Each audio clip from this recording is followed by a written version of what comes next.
And within is where it's at and what's happening.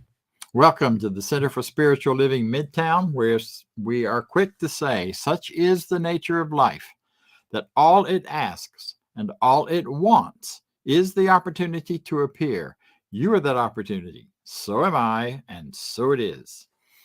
We recognize that as a truth because life itself is another word for God. It's another word for spirit. It's another way to understand and recognize this amazing thing in which we live and move and have our being. And if in truth, all it wants is the opportunity to appear and keep on appearing and do so with great love and joy and energy and freedom and power, then wow, that's all you got to do is say yes. Say yes to the presence of life within you. Say yes to the presence of love that you are. Say yes to the truth that good is who and what you truly bring forward into the world. Whatever you've done, wherever you've been, whatever way that you identify yourself, whatever ethnic group you belong to, whatever political party you belong to, whatever place that you feel you can identify yourself in the world, we celebrate you because we know who you truly are. Underneath and behind all of those labels, you are a spiritual being. You're an amazing individual expression of life, of God itself, coming forward and coming forth into the world, creating and creating and creating and loving and doing all of that wonder that you are. So welcome to the Center for Spiritual Living. I'm thrilled that you're here. I'm thrilled that you're taking time to participate with us, to listen, to perhaps come to our Zoom meeting at the end of this to have some further discussions. So as we go forward, I invite you then to know a little more about us by first listening to some words about what we believe. This is our...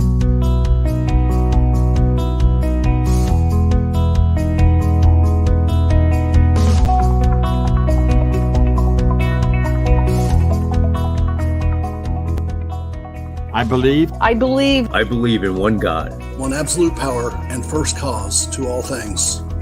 I believe that this power is perfect love and creates out of a desire to express love. I believe all thought is creative, and how I choose to think creates my personal experience. I believe in the unity of all life and the immortality of the individual soul, forever unfolding. I believe in the eternal goodness, the eternal goodness of God, the eternal loving kindness, and the eternal givingness of God to all. And so it is. And so it is. And so it is.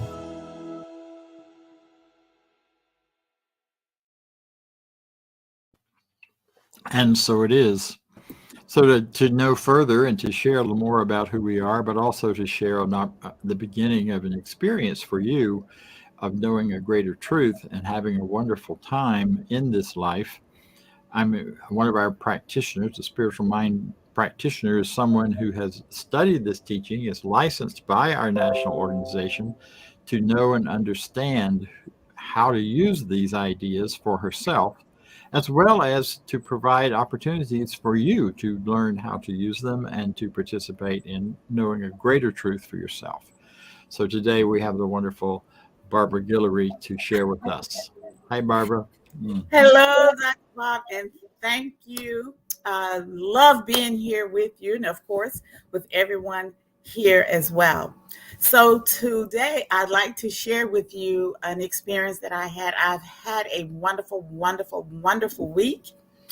Was in practitioner class on Wednesday, and I got a call while I was in the practitioner class, left our practitioner meeting and took the call. And when I came back, I shared with the group that was the senator, Georgia senator, calling to say, hey, we have a bill.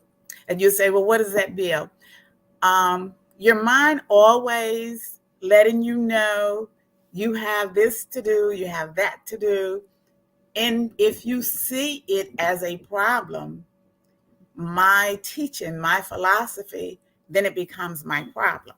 So the problem that I saw was that there was not enough affordable housing where people can have wonderful, healthy housing for their families. So I approached the senator to ask if she could draw up legislation that would allow for down payment assistance in order to help people become homeowners. So I was thrilled to get that call on Wednesday from the senator saying, yes, we got a bill. But beyond that, I want to share with you the greater part of this. I chose that particular idea to be in relation with because, again, it helps me in my practice.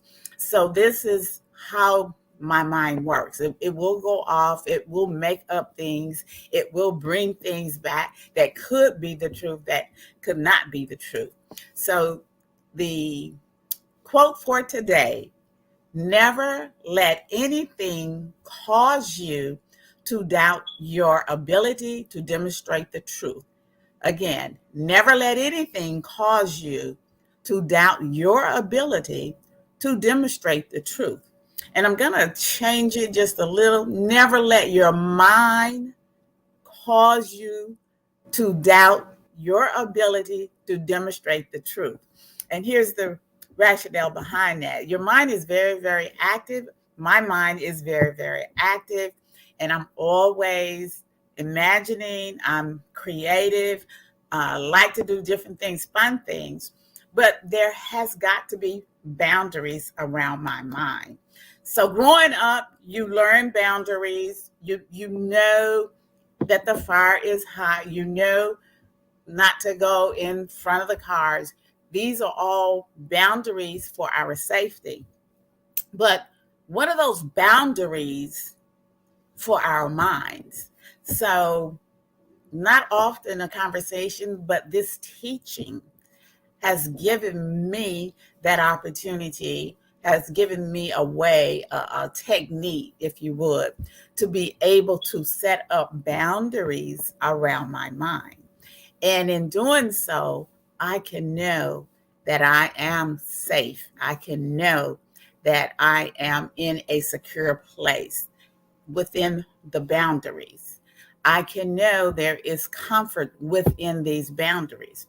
So throughout I've been working on the legislation for about a year, but in and out, going and coming along the way, your mind will have you think it's not going to work. It's to this, it's to that. You're to this, you're to that. And again, it's how you are in relation with your mind. So for me, I have been able to set up a technique that says my boundaries are in spirit. And then doing that allows my mind peace, comfort. There are times when your mind just continuously have thoughts and thoughts and thoughts and thoughts. And of course, if you're not understanding how that works, you may just go off into that space.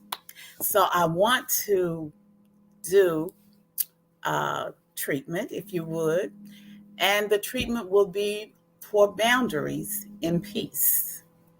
So I invite you to just come together in this very moment, saying and knowing there is just the one source, there is just the one being, there is just the one universe, there is just the one magnificent. This is the magnificence of the universe.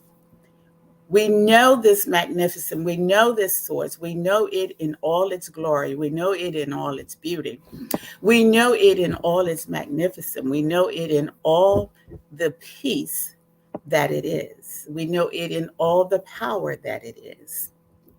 And in this knowing, I come to know who I am.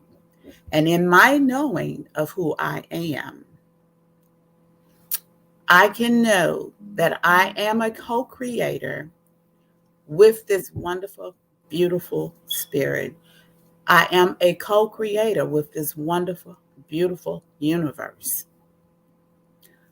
And in this knowing, I can, as a co-creator, create for myself boundaries in spirit.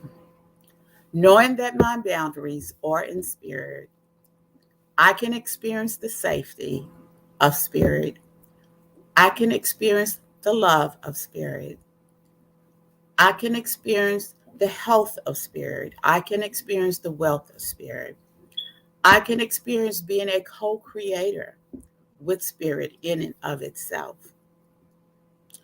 I am thankful to have this opportunity, this ability to be the co-creator of spirit, setting boundaries within spirit, knowing that my boundaries are set in spirit. It's what gives me peace. It's what gives me joy. It is what gives me fulfillment. This is a wonderful opportunity that I have. I am grateful for. And for this very moment, I give thanks. And so it is.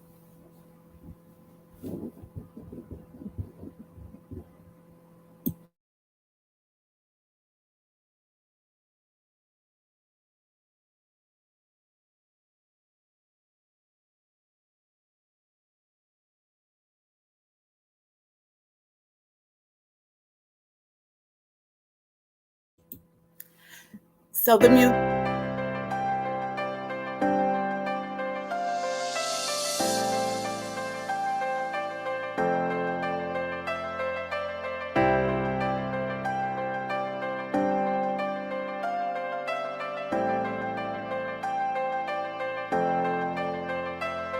You're my life, you're my breath, you're a smile, you're my guest. You're the earth, you're the sun, you're the grass, you are love. You're my hands, you're a bug, you're my eyes, you're a hug. You're the light in the dark, you're the spark, you are fun. You're my mom, you are water, you're the stars, you're my daughter. You're my friend till the end, you're my dreams, you're my father. You're the ants on the ground, the miracles that surround. I'm feeling it all around, the hemisphere in the clouds. You're my pain, you're my sorrow, you're my hope for tomorrow. You're the strength when I'm hollow, you're the path that I follow. You're the blessings that exist, the small things that are bliss. The gift to realize that everything all is that I am, all that I see, all that I've been, and all that I'll ever be is a blessing.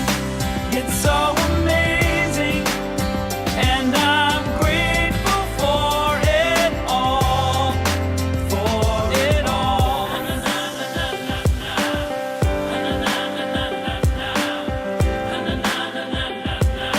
Grateful for it all. You're the blessings every time I try to count. You're the lessons that I learn every time I turn around. You're the water when I'm burned every time I think I found everything I'm looking for. You're the sign saying stop to take a bow and keep moving forward and start looking towards your heart. It'll open all the doors and only then you'll start to hear the world singing chorus with your mind and heart aligned in purpose. Everything All will feel that I gorgeous. am, all that I see, all that I've been, and all that I'll ever be is a blessing.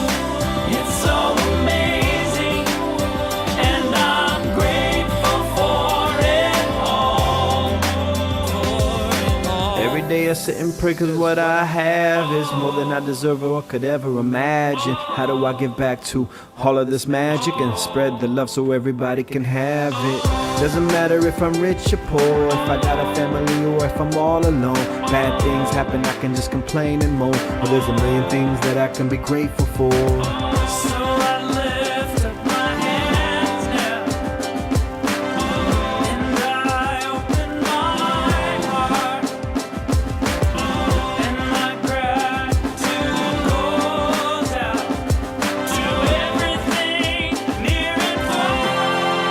All that I am, Everything I am and everything I see, everything I hope and everything I dream, everything I feel and everything I be. I look deep down and feel all the blessings. Everything I am and everything I see, everything I hope and everything I dream, everything I feel and everything I be. I'm grateful for it all. It's amazing. Everything I am and everything I see, everything I hope and everything I dream, everything I feel and everything I be. I look deep down and feel all the blessings. Everything I am and everything I see, everything I hope and everything I dream, everything I feel and everything I be. I'm grateful for it all. It's amazing.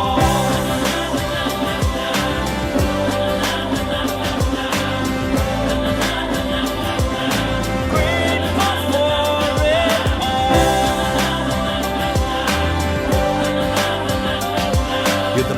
things that exist, the small things that are bliss, the gift to realize that everything is a gift.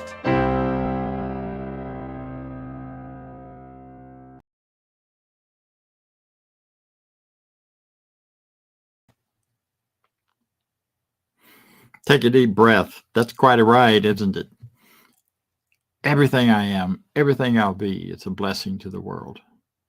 Everything around me. And there's a point in there where he says, and how do we get back to this love? And that's what today's talk's all about, is how do we get back to that enthusiasm? How do we get back to that sense of embracing life and all of life? Because there's only one thing that can get in the way of that, and it's, as Barbara really said well, it's our own thinking, our own consciousness, our own minds, and what we think about what's happening in the world. So I'm inviting you today to take a little ride with me as we go through this time of thinking about forgiveness, forgive to live, forgiveness and moving forward. The subtitle, if there is one, of this talk is 3 Monks and a Samurai. So here we go.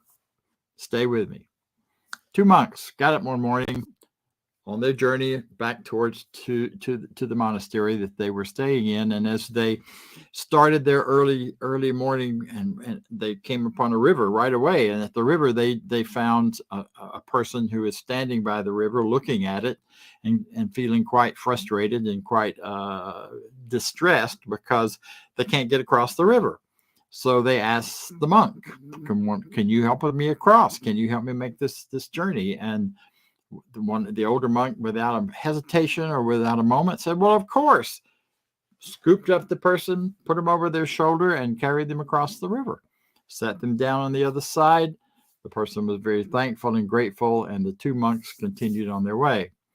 Well, the second monk, the younger one, or the less mature one perhaps, started really being quiet and thinking in his head, going strong in the head, well, we are sworn to not touching people, and we aren't supposed to be picking people up, and what in the world is going on? And I'm ruminating about it. And as the day wore on and the quiet remained, towards the evening they arrived back at the monastery, and as before they entered, the monk said to the older one, said to the other, well, you've been very quiet all day. I'm wondering what's going on with you. And the other monk said, well, I'm just so angry. I'm so upset that you would break your vows, that you would do what you've done, that you would carry this person across the river way back there, and that you haven't seemed a bit remorseful. You've been so joyful, moving right on with your life and your day, and I just can't get over how you could possibly do that. And the monk looked at the other and smiled and said, well, I put that person down by the river this morning. You're still carrying them. I've always loved that story because it's so true for how we operate and how we live. Our tendency is to get caught up in our heads and do the thoughts and the things and the stuff that carries us through, and go on and on and on, and replay those tapes. Man, some of us wake up in the middle of the night with them when the brain is going off and telling and recounting all the reasons why we should be angry, upset, or frustrated by somebody, and all of that stuff just carries the moment from the morning to the evening and into the next moment and into the next moment. What we know from quantum physics, this is a really fascinating thing. From quantum physics and the quantum universe, we know that it is not a consistent, continuous thing. That the universe takes form and shape every moment, every nanosecond. It is boom, it's here, boom, it's here, boom, it's here, boom, it's here, boom, it's here. It's recreated every moment, which is why and how instantaneous healing often can work. It can work because we create something new in this next moment. Jesus said it. It's been said in all of the religions. Behold, I create all things new. The newness can happen in an instant, and the oldness can too. We can drag all of that stuff along with us, all of those resentments, all of that anger, all of that hurt, all of that pain from the past into the present and into the future, and but we are recreating it by carrying it forward. We're the ones doing the work to keep it alive and keep it going. The real power of forgiveness is that it creates a new now. It provides that window that allows us to leave the past behind and to tap into all those other parts of us that are present all the way through. I used to carry lots of resentments. I carry far fewer now, thank goodness. But one of the things that someone said to me about some of that old resentment at one point was that, you went through a lot as a kid in your young adulthood. And yeah, there's some long list of stories that I used to tell and used to think about a lot. And what this person said to me is, but you know what? You're here smiling. You're here loving. You're here at peace. You're here having a great experience. None of that stopped your life or stopped you. And there were times when I felt like it might, no question about it. But the truth is, through forgiveness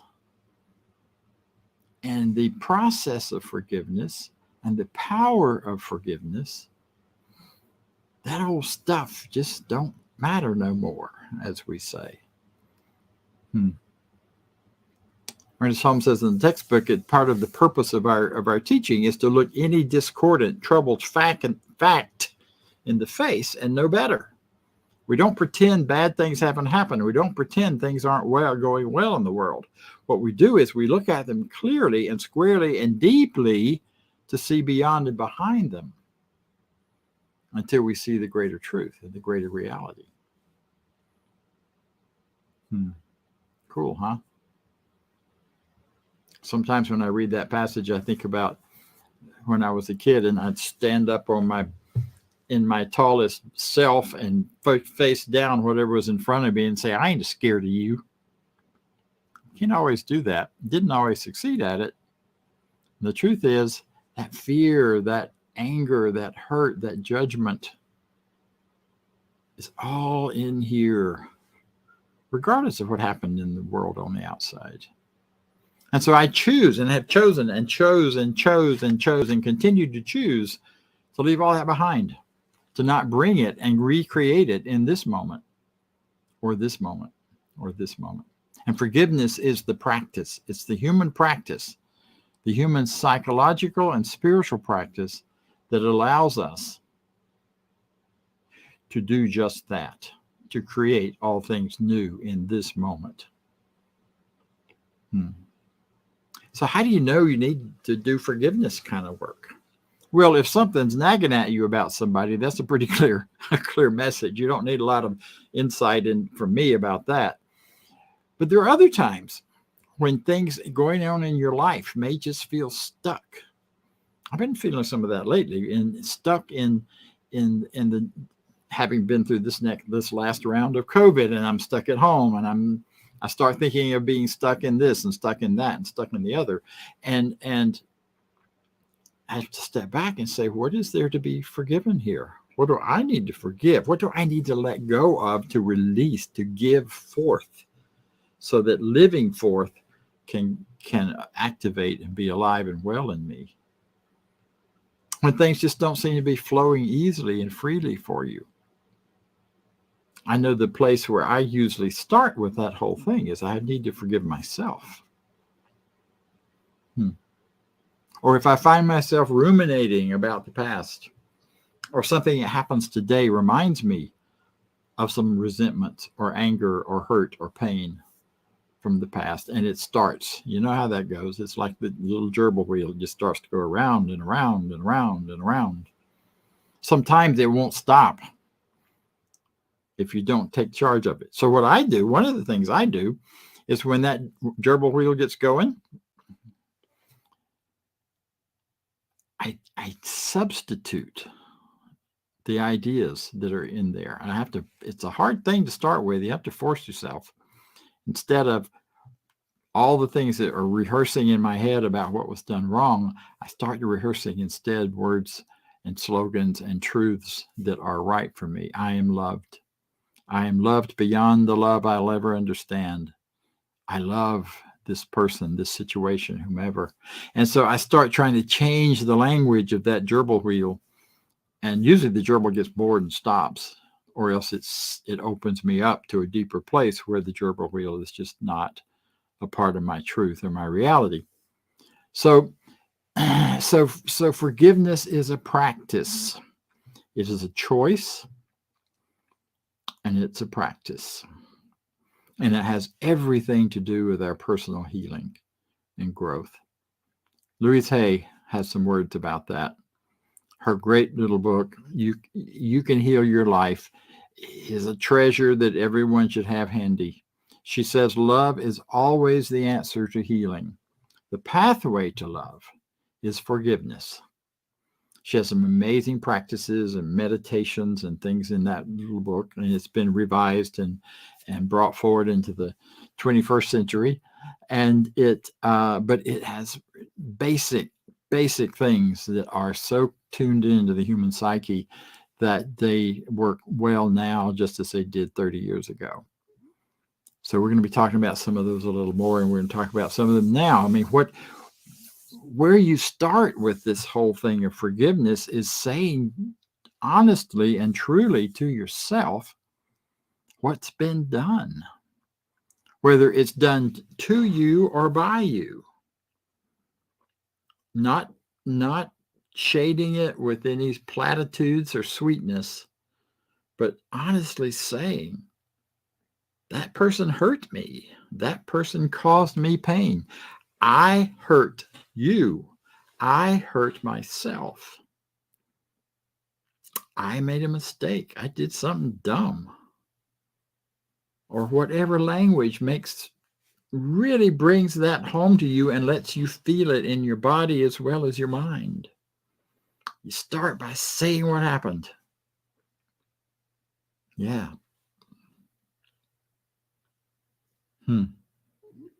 And then you move on toward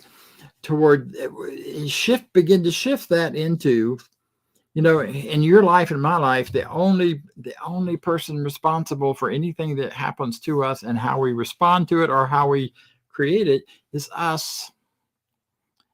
That's the hard part of this teaching, and that's the part that many people don't like, and they often stick around until they get to that part, and then they go, wait a minute, you mean I'm responsible for my life? I can't blame my parents. I can't blame the devil. I can't blame anybody else. And that's a tough one because the feeling is if I created all of this, there must be something really wrong with me. And the truth is, it's just not understanding how it all works yet. So you begin by recognizing and saying to yourself, I created this. I either did it by my action or by my thoughts or my feelings or by my gerbil wheel continuing to pull up resentments and things that look like it and feel like it. Part of our brain's job is to watch for danger and warn us. And that's where all that chitter-chatter gerbil wheel stuff comes from. But there's a deeper part of you, and there's a deeper part of your brain where when you start noticing these judgments and you recognize that these are not about them, but these are about me and yourself,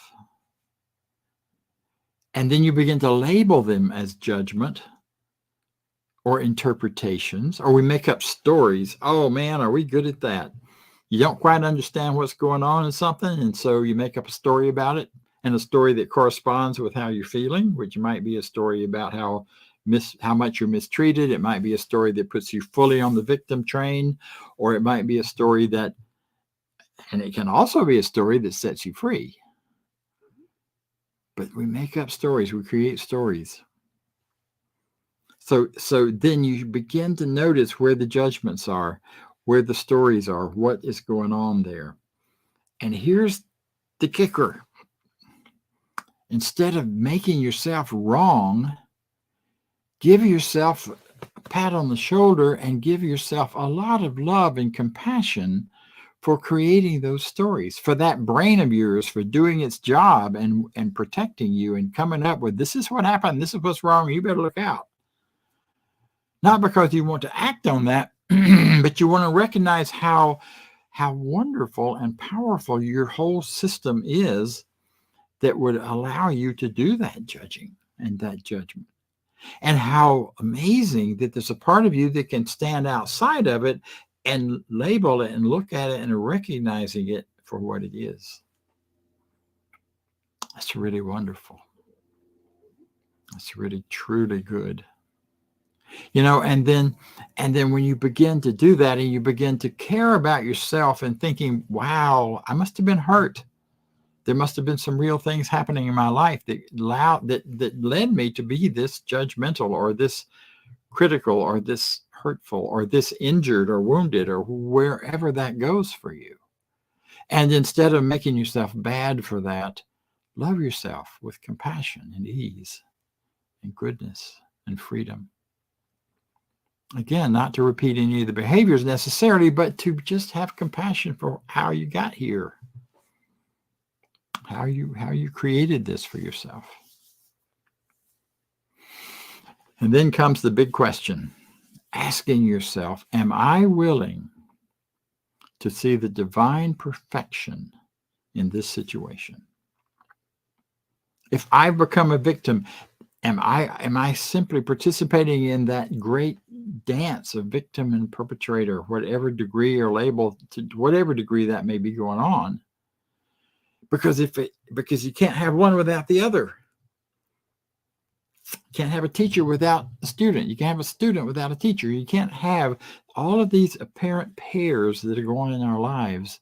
And we end up participating in one side or another of things in order to find out what we need to know and how we need to grow. That's why Jesus said, love your enemies. Not because we're supposed to somehow become passive and turn the other cheek so that you can feel holier than thou for being humble. Turning the other cheek was to turn the other cheek so the person would have to smack you with their unclean hand, and you would invite them into going further with their problem, their abuse, so that not to hurt you more, but to reveal to them the degree to which they had moved out of truth, out of reality. Love your enemy. Love that part of you and those people in your life that come in and say, this is where love doesn't exist. This is where you've distorted it. This is where it's blocked in your world or in your life. Because all you got to do is recognize that and become willing then to see that this is what's being shown to you. And in that willingness, you recognize that your soul, your spiritual beingness is never hurt or harmed by any of that and does not hurt or harm anyone else. Instead, it opens the door to greater understanding, greater love, and greater truth. And here's one of the really wonderful things about forgiveness, is that when whatever is going on in your life, all of the attributes of this one power in which we live and move and have our being are present always, whether you're consciously aware of them or not. So in the midst of all of that turmoil, there is love. In the midst of all of that turmoil, there is peace. And it becomes an acceptance of the situation and a willingness to allow the divine purpose and peacefulness of whatever is happening in your life right now to permeate your thought, to draw you into a deeper and higher place of consciousness. Again, acceptance does not mean you repeat it. Forgiveness does not mean the other people won and you've lost. Forgiveness does not mean that what you did to someone or what they did to you is okay and should be repeated. Forgiveness is saying all of that doesn't stop me from being the divine loving, caring, kind, and powerful person I am. It doesn't keep me from wanting to embrace the people in that video we just watched and dance with them and joy with them and embrace them and be part of that world of unity and oneness throughout. It's a rich and beautiful and powerful image. So I promised you 3 monks and a samurai. So Ram Dass tells a story in his book, How Can I Help? And it goes like this. It's a very large, burly, tough-looking samurai approached a very small, quiet, friendly monk, not priest, but monk, and said, I want you to show me what heaven and hell is. And the monk says, well, I'm not showing you anything. Look at you. You're a mess. Your sword's rusty. Your shield isn't in the right spot. Your clothes are disheveled and rough. You need a bath. You stink. You're just a horrible, awful looking person. Why would I tell you anything?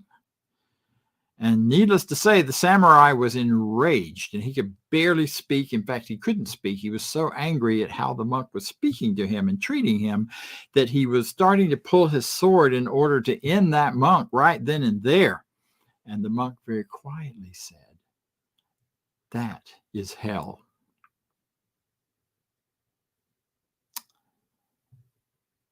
The samurai was humbled. He was shuddered when he realized the monk had given him such a gift. He thought about the compassion and the bravery that this small man had in the face of his fierceness. And he lowered his sword, filled with gratitude and at peace. And as he did, the monk said, and that is heaven. You see, we have the power to create heaven on earth for ourselves and those around us.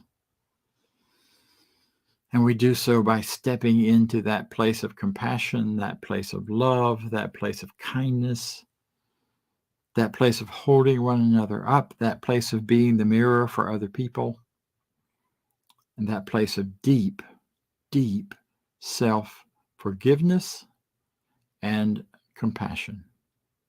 You are wonderful. So am I. And so it is. So I want to ask you to join me, if you would, in just a few moments of meditation. And I wanted to do this with a very short bit of Louise Hay's work on forgiveness. And if you feel ready to do a little forgiving, we'll start at the most important place to start, and that is forgiving ourselves. So I invite you to take a nice breath, to quietly settle into this time and this place and this moment.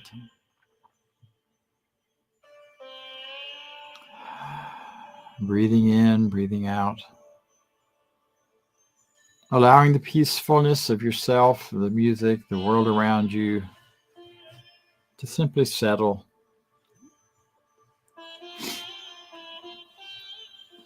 And as you think of yourself in this quiet, if you're alone, speak it out loud. If you're not, that's okay. You speak it in your own mind, and for this is not for others to hear. And say your name. I, Bob, forgive you. I forgive you, Bob, for, and you fill in the blank. And simply repeat it. I forgive you for. Or if it's easier and makes more sense to you, I forgive myself for.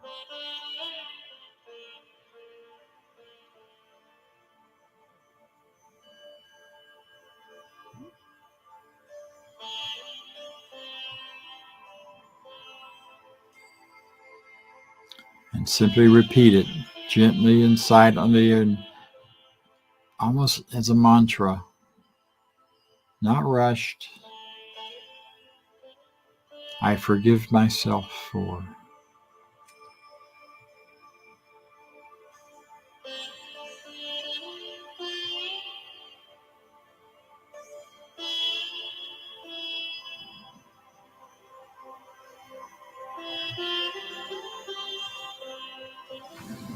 If you find there's someone else, some name, some thought of some other person that crowds in, feel free to shift and gently, quietly, like a mantra, repeat, I forgive you, blank, for blank.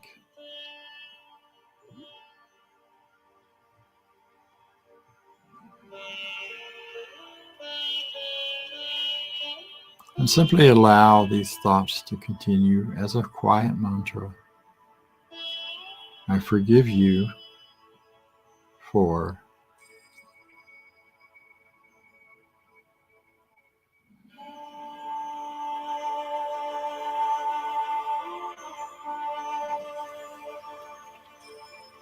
I forgive you for.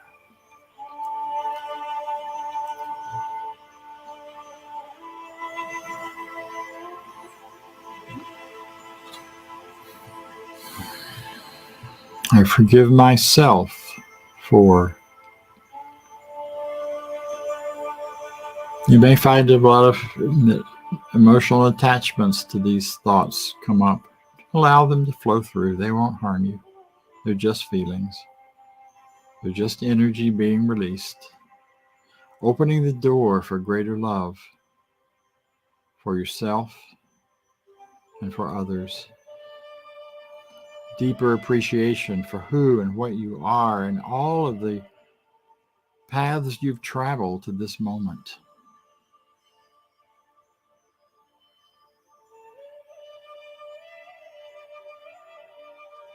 It is a rich and wonderful thing to be a human being, because it is a spiritual being that is what we really are.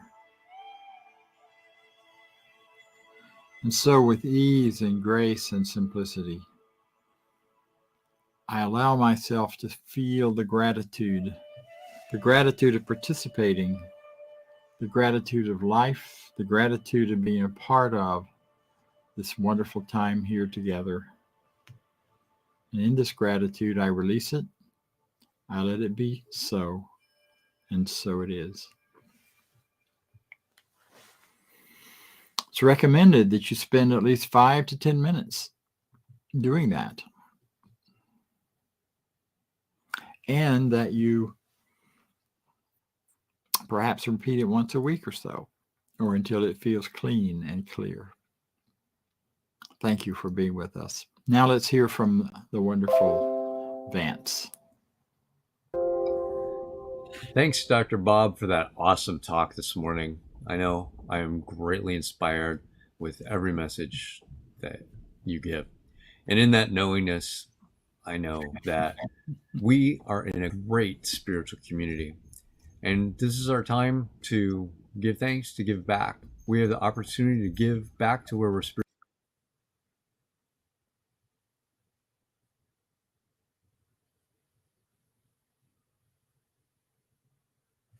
So it seems there's some technical difficulty here in our recording and in our playback. Until that's straightened out, I will simply add the truth of that to what he was saying, and that is we are dependent upon the generosity of all of you as you participate with us. If you find value in what we are doing and value in this time together, then I invite you to reflect that back by sharing the value with us. You can contribute by going to our website, cslmidtown.org. You can also share by sending checks to the address that you'll find there. So we join together in our Affirmation and Prosperity, which goes like this. I live in a universe of abundance.